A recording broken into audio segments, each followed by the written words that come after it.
بسم اللہ الرحمن الرحیم۔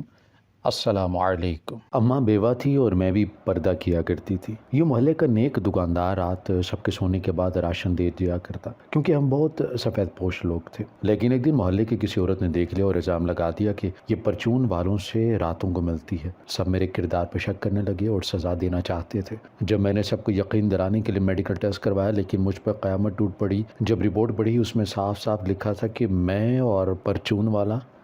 میرا نام نازیہ ہے۔ ہمارا وقت اور حالات کبھی ایک جیسے نہیں رہتے اور ہم خود بھی وقت کے ساتھ بدل جاتے ہیں، پر کسی بھی انجان پر بھروسہ اچھا نہیں ہوتا۔ اگر کوئی ہمارے سامنے بہت نیک اور اچھا بن کر رہ رہا ہے تو اس کا مطلب یہ نہیں کہ وہ ہمارے ساتھ بھی اچھا ہو۔ ہر انسان اپنے گھر والوں کے ساتھ، دوستوں کے ساتھ، سب کے لیے مختلف ہوتا ہے۔ ضروری نہیں جو ہمیں پسند ہو اسے ہم بھی پسند ہو۔ میں نے اپنی زندگی سے بہت کچھ سیکھا ہے اور اسی لیے زندگی میں دوبارہ کسی پر اعتبار کرنے سے پہلے 100 بار سوچتی ہوں۔ ہم 3 بہنیں تھیں اور میرے ابا کو ایک پرائیویٹ اسکول میں جاب ملی تھی اور وہ وہیں پڑھایا کرتے تھے۔ ابا کی ایک بہن تھی جن کی شادی وٹے سٹے پر ہوئی تھی۔ ان کی کبھی اپنے شوہر سے نہیں بنی، اس لیے اپنی ایک بیٹی کے ساتھ ہمیشہ کے لیے میکے آ کر بیٹھ گئی۔ میرے ماموں نے بہت کوشش کی کہ کسی طرح پھپھو مان جائے اور گھر واپس آ جائے، پر پھپھو کہتی کہ وہ اپنے بھائیوں پر بوجھ نہیں ہے۔ دادی اور پھپھو کی بہت کوشش تھی کہ جب وہ خود گھر آ گئی ہیں تو میری اماں بھی اپنے بھائی کے پاس واپس جائے، پر اماں نہیں گئی۔ وہ کہنے لگیں کہ یہی میرا گھر ہے، پر دادی اور پھپھو نے اماں کا جینا حرام کر دیا۔ دادی کہتی تمہیں دیکھ کر لگتا ہے کہ اس بار بھی بیٹی پیدا کرو گی، مجھے کبھی پوتے کا منہ نہ دکھانا۔ پتہ نہیں کون سا وہ دن تھا جب تمہیں بیاہ کر اس گھر میں لائی۔ میری تو بہن نے بہت کہا تھا کہ جہاں بیٹیاں ہوں وہاں رشتے نہیں کرنے چاہیے ورنہ گھر میں آنے والی بہو بیٹیاں ہی پیدا کریں گی۔ میری تو مت ماری گئی تھی جو میں نے اس کی ایک نہ سنی اور تمہیں بیاہ کر لے آئی۔ اب مجھے بہت پچھتاوا ہوتا ہے۔ اور جب اماں روتے ہوئے سب کچھ ابا کو بتاتی تو وہ کہتی کیا ہو گیا ہے، وہ میری ماں ہے، ان کی عمر ایسی ہے، اگر تمہیں کچھ کہہ دیتی ہیں تو میری کان مت بھرا کرو، میں پہلے تم سے بہت عاجز ہوں، ابھی تک میرا بیٹا نہیں ہوا، اور دوسرا تم ان پڑھ ہو، تمہیں کسی چیز کا پتہ بھی نہیں ہوتا، میں تو تم سے شادی کرنا ہی نہیں چاہتا تھا۔ میری ماں نے کہا کہ لڑکی بہت خوبصورت ہے اور میں چاند سے دلہن لے کر آنا چاہتی ہوں۔ اماں نے کہا آپ تو پھر پڑھے لکھے انسان ہیں، مجھے اتنا بتائیں کہ کیا عورت اپنی مرضی سے بیٹا پیدا کر سکتی ہے؟ اگر وہ بیٹا پیدا کر سکتی ہوتی تو کبھی کسی ماں کے پاس بیٹی نہ ہوتی اور نہ کبھی کسی ماں کے بیٹے کی شادی ہوتی، کیونکہ جب اس دنیا میں بیٹیاں ہی نہیں ہوں گی تو نسل آگے کیسے بڑھے گی؟ پہلے اچھے سے جان لیں اور سمجھ لیں کہ اولاد اوپر والا دیتا ہے، وہی سب کو بیٹیاں دیتا ہے اور وہی سب کو بیٹے بھی دیتا ہے اور کسی کو کچھ بھی نہیں دیتا۔ یہ بات اللہ تعالیٰ نے قرآن پاک میں فرمائی ہے۔ 2 بیٹیاں ہو چکی ہیں پر آج تک کبھی آپ کے منہ سے 2 بول پیار کے نہیں سنے۔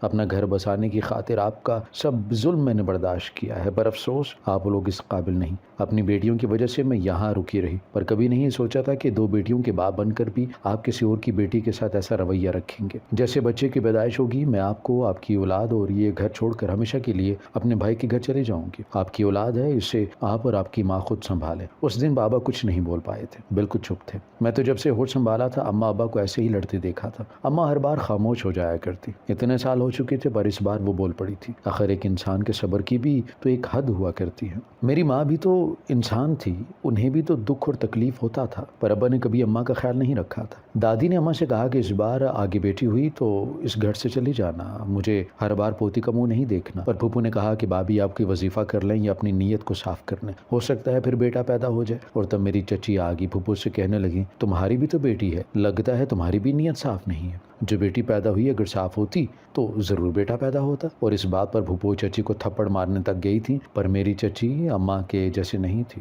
جو خاموشی سے سب سن لیں۔ چچی نے کہا کہ میں ان عورتوں میں سے نہیں ہوں، نہ میرا میکا اتنا کمزور ہے جو آپ مجھ پر ہاتھ اٹھائیں گے، اور کوئی آپ کو کچھ کہے گا نہیں۔ بہتر ہے اپنے کام سے کام رکھا کریں، خود اپنا گھر تو بسا نہیں، آ کر ہمارا بھی اجاڑ رہی ہیں۔ وقت گزرتا گیا، اس دنیا میں میری تیسری بہن بھی آ چکی تھی۔ اس دن ابا اس کو ہاتھوں سے اٹھائے کسی سوچ میں تھے، اور پھر اماں کو کہنے لگیں کہ میری یہ بیٹیاں بیٹے ہیں، جو کچھ ہوا اس کے لیے مجھے معاف کر دو، میں خود بہن والا ہوں، بیٹیوں والا ہوں، پھر بھی کبھی تمہیں عزت نہیں دے سکا، تمہارا جو مقام تھا تمہیں وہ نہیں دلا سکا، پر اب مجھے ایک موقع دے دو، میں وعدہ کرتا ہوں کبھی تمہیں میری وجہ سے کوئی تکلیف نہیں ہوگی۔ اماں نے ابا کو معاف کر دیا اور اس دن کے بعد سب کچھ بدل گیا تھا۔ ہم اچھے سکولز میں جانے لگی اور اماں چھوٹی بہن کو کہتی کہ میری یہ بیٹی بہت نصیبوں والی ہے جس کے آتے ہی اس کا باپ انسان بن گیا، ورنہ کہاں مجھے کچھ سمجھتا تھا یہ۔ ہم سب بھی بہت خوش تھے۔ میری بہن 2 ماہ کی ہوئی تھی تو دادی اس دنیا سے چلی گئی۔ پھپھو کا رو رو کر برا حال تھا۔ پھپھو نے کہا کہ یہ منحوس ہے، جب سے آئی ہے میری ماں پہلے بیمار رہنے لگی اور اب مجھے چھوڑ کے چلی گئی۔ میری ماں کے علاوہ کوئی بھی میرا نہیں ہے۔ ابا نے کہا کہ تم ایسا کیوں سوچتی ہو؟ ہر انسان اپنا نصیب لکھوا کر لے کر آتا ہے۔ میری بیٹی کے آنے سے ماں جی کو کچھ نہیں ہوا، ان کی عمر ہو چکی تھی۔ ہر انسان نے اپنے مقررہ وقت پر اس دنیا سے جانا ہوتا ہے۔ آج ہم آ گئی ہیں، کل کو مجھے، آپ کو، ہر کسی نے چلے جانا ہے۔ آپ صبر رکھیے۔ پھپھو رونا بھول کر ابا کو دیکھ رہی تھی جو اپنی بیٹیوں کی حمایت کر رہے تھے، اور دادی کے بعد ان کی جگہ پھپھو نے لے لی تھی۔ پھپھو کی ایک بیٹی تھی، میری آپے کی ہم عمر تھی، پر پھپھو بلا وجہ رعب جمانے لگی تھی۔ کبھی اماں کو پریشان کرتی اور ابا نے ایک دن پھپھو سے کہہ دیا، آپا آپ کو اب اپنے گھر چلے جانا چاہیے، آخر کب تک یہیں بیٹھی رہیں گی؟ نہ آپ اس شخص سے طلاق لیتی ہیں اور نہ واپس جانا چاہتی ہیں۔ تو پھپھو دھاڑے مار مار کے رونے لگی، کہنے لگی کہ میری ماں کیا کہہ گئی تھی کہ بیوی کا ہو کر رہ گیا، میں کوئی شوق سے نہیں بیٹھی۔ ہر عورت کا دل کرتا ہے اس کا اپنا گھر ہو، جب میں اس شخص کے ساتھ نہیں خوش تو کیسے وہاں چلے جاؤں؟ ضرور تمہاری بیوی نے کان بھرے ہیں، اور کان بھرتی بھی کیسے نہ، اس کا بھائی چاہتا ہوگا اب طلاق دے دوں۔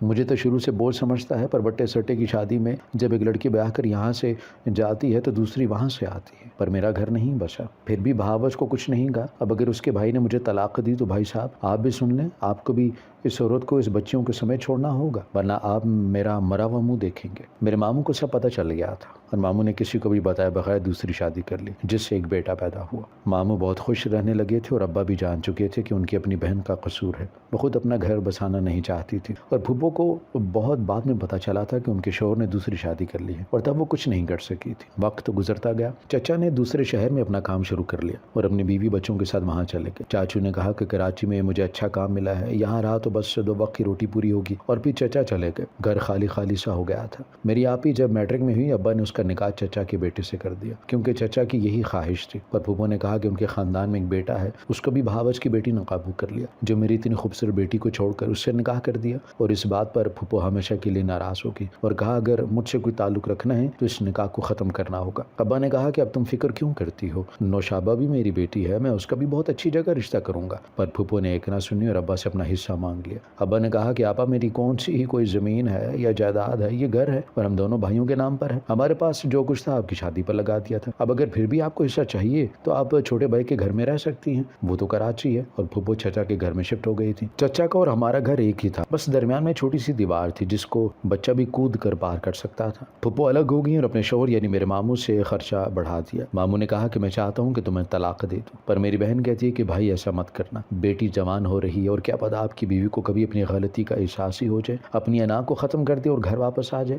بس اسی لیے خاموش ہو، ورنہ تم جیسی عورت نہ اپنا گھر بساتی ہو نہ دوسروں کو بسنے دیتی ہے۔ ابا نے پھپھو کی بیٹی کے لیے بہت اچھا رشتہ تلاش کیا تھا، لڑکا ابا کے ساتھ اسکول میں پڑھاتا تھا، اور جس دن وہ لوگ آئے تو لڑکے کی ماں نے پھپھو سے کہا کہ آپ کا شوہر کہاں پر ہے، تو ابا نے کہا کہ وہ کام کے سلسلے میں دوسرے شہر میں ہوتے ہیں، اس لیے میری بہن میرے پاس رہتی ہے۔ تو وہ عورت یہ کہہ کر چلے گئی کہ جب لڑکی کا باپ آ گیا تب ہم بات آگے بڑھائیں گے، کیونکہ ہم نے سنا ہے کہ آپ کی بہن تو پچھلے 20 سال سے یہیں بیٹھی ہے، جب اس نے اپنا گھر نہیں بچایا تو اپنی بیٹی کو کیا سکھایا ہوگا اس نے، وہ بھی تو ماں کے نقش قدم پر چلے گی۔ اور اس کے بعد پھپھو کو احساس ہوا تھا، پر وہ واپس نہیں گئی تھی۔ جب ماموں کو پتہ چلا تو وہ گھر آ گئے، انہیں اپنی بیٹی سے بہت پیار تھا، اور ایسے پھپھو کی بیٹی کی شادی اور میری بہن جس کا نکاح ہوا تھا دونوں اپنے گھروں کو رخصت کر دی گئی، اور پھپھو دوبارہ سے ہمارے ساتھ آ کر رہنے لگی تھی۔ ہمیں لگتا تھا کہ سب کچھ ٹھیک ہو گیا ہے، ہماری زندگی میں خوشیاں آ چکی ہیں، ابا اور اماں بھی بہت خوش تھے، پر ایک دن جب ابا کسی کام کے سلسلے میں شہر سے باہر گئے تو آتے وقت ان کا ایکسیڈنٹ ہو گیا اور موقع پر ان کی جان چلی گئی۔ میں تو کبھی ایسا نہیں سوچا تھا میری زندگی میں کبھی ایسا ہوگا، ابھی تو ہمارے گھر میں خوشیاں آئی تھی اور ان خوشیوں نے مجھ سے بہت بھاری قیمت موصول کی تھی۔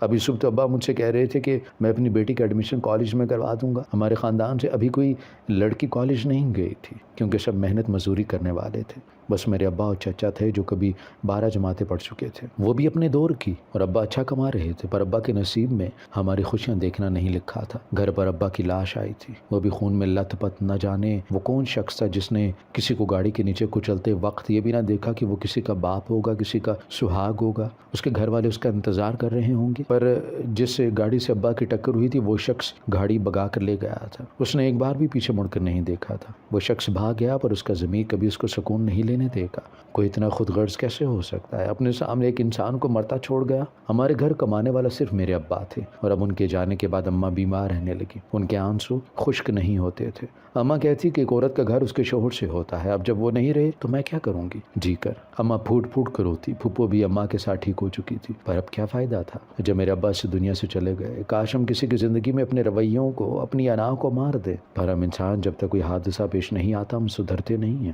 ہم کبھی دوسروں کے تجربات سے سبق حاصل نہیں کرتے، ہمیشہ اپنے تجربے سے سیکھتے ہیں، اور تب تک بہت دیر ہو چکی ہوتی ہے۔ پھپھو ہمیں گلے سے لگاتی، ہمارا ماتھا چومتی، پر اب اس محبت کو میں نے کیا کرنا تھا؟ جب چھوٹے تھے تب پھپھو نے ہمیشہ ہمیں دھتکار دیا۔ میری اماں کہتی جب کوئی معافی مانگے، شرمندہ ہو اپنے کیے پر، اس کے باتیں سنا کر مزید ذلیل نہیں کرنا چاہیے۔ معافی وہی ہوتی ہے جب کوئی مانگے اور ہم اپنے اللہ کی رضا کے لیے اس انسان کو معاف کرتے۔ کبھی اس انسان سے گلہ شکوہ نہ کریں، آپ نے ہمارے ساتھ ایسا کیا تھا، ویسا کیا تھا۔ میری اماں بہت اچھی تھی، ایک نیک عورت اور دیندار خاتون تھی۔ پہلے خود پردہ کرتی تھی، اور جب سے میں نے اسکول جانا شروع کیا تھا چھوٹی عمر سے مجھے پردہ کروانا شروع کر دیا تھا۔ اب ابا کے جانے کے بعد گھر میں فاقوں کی نوبت آ گئی تھی، جو جمع پونجی تھی سب خرچ ہو چکی تھی۔ کچھ دن پھپھو ایک جگہ کام کے لیے جاتی رہیں، پر وہاں بھی کام نہ بنا، اور ماموں نے بھی کہہ دیا کہ آخر کب تک پیسے بھیج سکتا ہوں، میں کماتا ہی کتنا ہوں جب بیوی بچوں کے ساتھ آپ لوگوں کا بھی خرچ اٹھاؤں۔ ماموں بھی صحیح کہتے تھے، وہ کیا کر سکتے تھے، ایک فیکٹری میں نوکری کرتے تھے اور اس مہنگائی کے دور میں گھر چلانا بہت مشکل ہو گیا تھا۔ میرا کوئی بھائی بھی نہیں تھا، اور چھوٹی بہن وہ بھی اسکول سے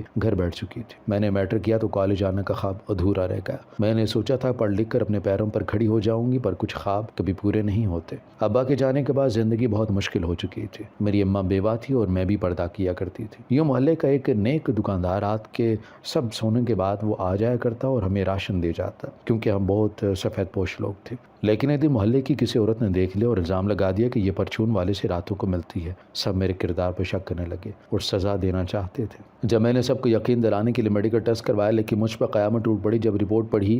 اس میں صاف صاف لکھا تھا کہ میں اور پرچون والا میرے ساتھ غلط کرتا رہا ہے۔ محلے والے سبھی ہم ماں بیٹیوں کو دھندا کرنے والی بولنے لگی۔ میری اماں نے کہا کہ آپ لوگ ہمیں اتنے سالوں سے جانتے ہیں، پھر بھی ایسی باتیں کر رہے ہیں؟ تو محلے والے کہنے لگے آپ کا شوہر تو رہا نہیں، اور وہ دکاندار صرف آپ لوگوں پر کیوں مہربان ہے؟ کیا پتا آپ ماں بیٹیوں کا کس کس کے ساتھ تعلقات ہو؟ آپ کی وجہ سے ہمارے محلے کا ماحول خراب ہو رہا ہے، بہتر ہے یہاں سے چلی جائیں۔ اگر نہیں جائیں گی تو سزا کے طور پر آپ کی بیٹی کی شادی اس محلے کے پاگل لڑکے سے کرنی ہوگی، اب فیصلہ آپ خود کر لیں۔ اماں رو رہی تھی۔ میں نے کہا کہ اماں میں بے قصور ہوں، میں نے کچھ نہیں کیا، آپ کی بیٹی ایسے نہیں ہے، میرا اس شخص کے ساتھ کوئی تعلق نہیں ہے۔ تو ایک محلے دار نے کہا کہ کسی پاگل سے کیوں شادی کرنی، لڑکی کی اسی پرچون والے سے کر دو، اور مجھے یہ ہرگز منظور نہیں تھا۔ اس شخص نے مجھے گناہگار بنا دیا تھا۔ میں نے اس پرچون دکاندار کا گریبان پکڑ لیا۔ میں نے کہا کہ تمہیں شرم نہیں آئی؟ اپنی عمر کا لحاظ کر لیتے، میں تمہاری بیٹی کی عمر کی تھی۔ تو وہ کہنے لگا میں تو عزت کے ساتھ رشتہ بھیجا تھا، اور تمہاری ماں نے انکار کر دیا۔ تمہاری ماں نے کہا کہ وہ کسی بھی صورت ایک بیٹی کے باپ کے ساتھ اپنی بیٹی کی شادی نہیں کر سکتی۔ میری تو بیوی مر گئی تھی، میرا حق تھا میں دوسری شادی کر سکتا، اور جب تم لوگوں کو دیکھتا تو جو راشن دیتا اس میں نیند کی دوا ملا دیتا، اور جب وہ راشن استعمال کرتے تم سب سو جایا کرتے،